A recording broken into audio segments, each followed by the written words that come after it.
જય ભોળાનાથ, જય ભોગ મહારાજ। આજે આપણે બનાવશું ભીંડાનું શાક। તો ગેસ ચાલુ કર્યો, તપેલી મૂકી, હવે એમાં આપણે 2 પાવડા તેલ નાખશું।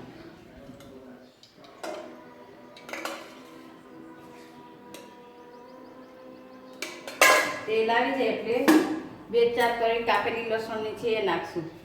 તેલ ગરમ થઈ જાય પછી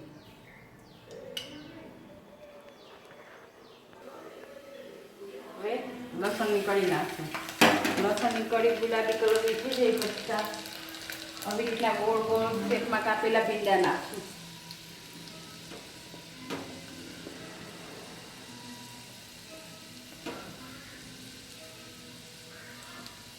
હવે ભીંડા નાખશું।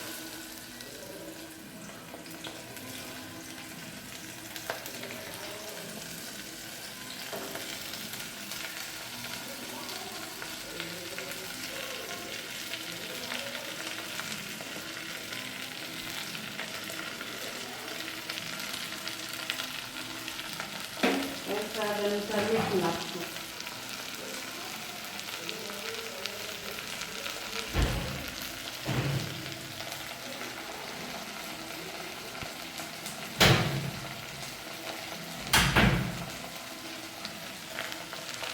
સ્વાદ અનુસાર મીઠું નાખશું। હવે એને હલાવી દઈશું।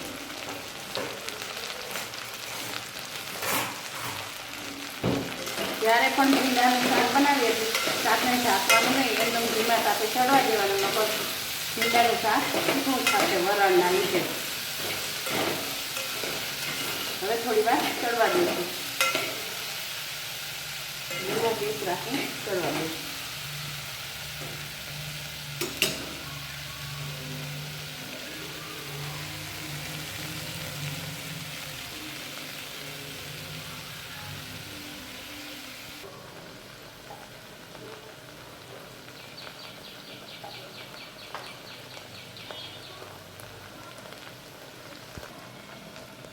એક નંગ કાપેલું ટમેટું નાખ્યું।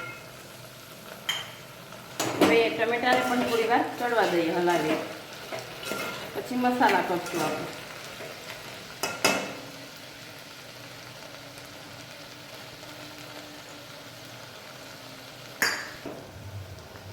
હવે અડધી ચમચી હળદર,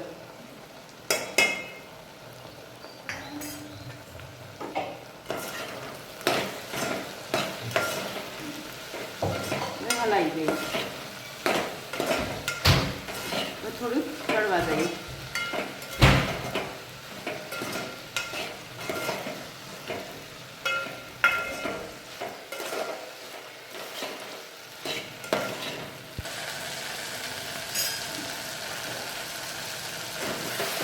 જોઈએ શાકમાં બધે તેલ છૂટું પડી ગયું છે, આપણે હળદર નાખી, ટમેટા નાખી, બધું ચડી ગયું છે। હવે 10 થી 15 કળી લસણની અને લાલ મરચું બંને નાખીને આપણે લસણની ચટણી બનાવીશું। હવે તે આપણે નાખી દઈએ, સ્વાદ મુજબ નાખવું। જો કોઈ તીખું ખાતું હોય તીખું નાખવું, અને મીડિયમ ખાતું હોય તો મીડિયમમાં નાખવું। પછી હલાવી દઈએ આવી રીતના। શાકમાં એકદમ મિક્સ થઈ જાય એવી રીતે વ્યવસ્થિત હલાવી દેવાનું।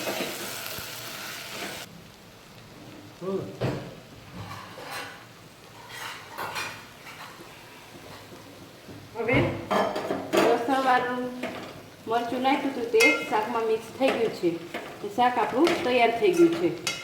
તો ચીકાશ વગરનું શાક તૈયાર થઈ ગયું। આવી રીતના શાક બનાવશો તો ચીકણું પણ નહીં રહે અને સરસ થશે।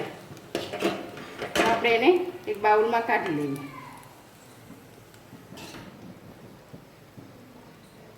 આપણું ભીંડાનું શાક થઈ ગયું છે સરસ। જો કોઈને આ રેસીપી ગમી હોય તો લાઈક, શેર અને સબસ્ક્રાઈબ કરજો।